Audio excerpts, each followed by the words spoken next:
La parade est passée, les écoles se sont rencontrées et maintenant Télécirque continue son tour à Circa à Auch et vous amène à la rencontre de Raphaël Boitel, artiste unique et exceptionnel. Je trouve que 5e Hurlant ici, pour les 30 ans de Circa, je pense que c'était... Je sentais qu'il fallait vraiment le faire parce que quelque part 5e Hurlant, à un endroit dans ma carrière, dans tous les spectacles que j'ai pu faire, c'est vraiment un hommage au cirque. Pour faire ce métier, il faut énormément de persévérance. Ce métier d'artiste de cirque ou même de dirigeant, ça n'est que ça, je pense que ça ne tient qu'à ça. On tombe, on se relève, on tombe, on se relève, on se casse la figure, on n'arrive pas trop à se relever, on se relève, on marche sur un fil, on est toujours sur un fil. Et du coup, ce spectacle, c'est vraiment ça. D'ailleurs, les premières scènes, c'est vraiment, on est sur ce fil, et ce jeune homme fragile, et ça représente quelque part le départ du travail du circassien qui arrive sur ce fil et qui n'arrive pas à tenir dessus, jusqu'à ce qu'il arrive à faire des figures transcendantes et atteindre des moments de grâce. C'est vrai que le cirque, à un endroit, on est ensemble, on est une compagnie. On est une famille, on devient une famille, on vit ensemble. C'est réunir ces gens qui viennent d'un peu partout, qu'ils soient français ou étrangers ou quoi, et qui aspirent à un but commun, qui aspirent à quelque chose, à un rêve, et qui se soutiennent et qui ensemble y arrivent, malgré les tempêtes tumultueuses.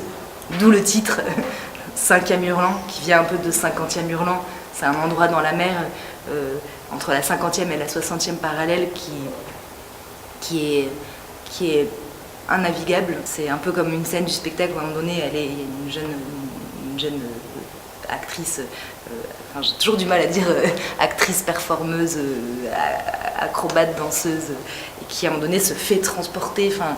Au départ, ils la soutiennent et puis finalement ça devient une sorte de tempête et on est là dans quelque chose, on est dans le ventre, dans quelque chose de très tumultueux. Et voilà, ce spectacle, c'est ça, c'est la tempête, c'est face à la tempête, c'est gravir la montagne et c'est aller sur scène quelque part et atteindre la lumière, quoi.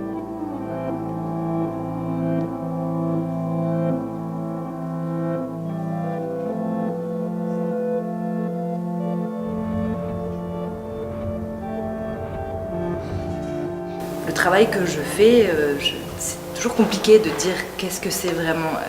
Est-ce que c'est du cirque, est-ce que c'est de la danse, est-ce que c'est du théâtre, est-ce que c'est du... C'est un mélange, mais évidemment j'utilise toujours les corps de circassien parce que j'ai une réelle fascination pour le corps du circassien. J'aime mettre en valeur le corps de la femme, mais aussi le corps de l'homme. J'ai aucune... j'aime les hommes aussi, évidemment, dans le sens des artistes, quoi. Je suis pas vraiment passionnée par le mouvement, en fait, l'art du mouvement, mais en même temps en exprimant toujours quelque chose. Jamais juste de faire une figure pour une figure ou un mouvement. C'est toujours au service de quelque chose qui se raconte et au service de l'émotion, vraiment ce qu'on ressent, le corps humain qui raconte quelque chose à travers le corps, à partir du corps. Je trouve que c'est toujours plus fort.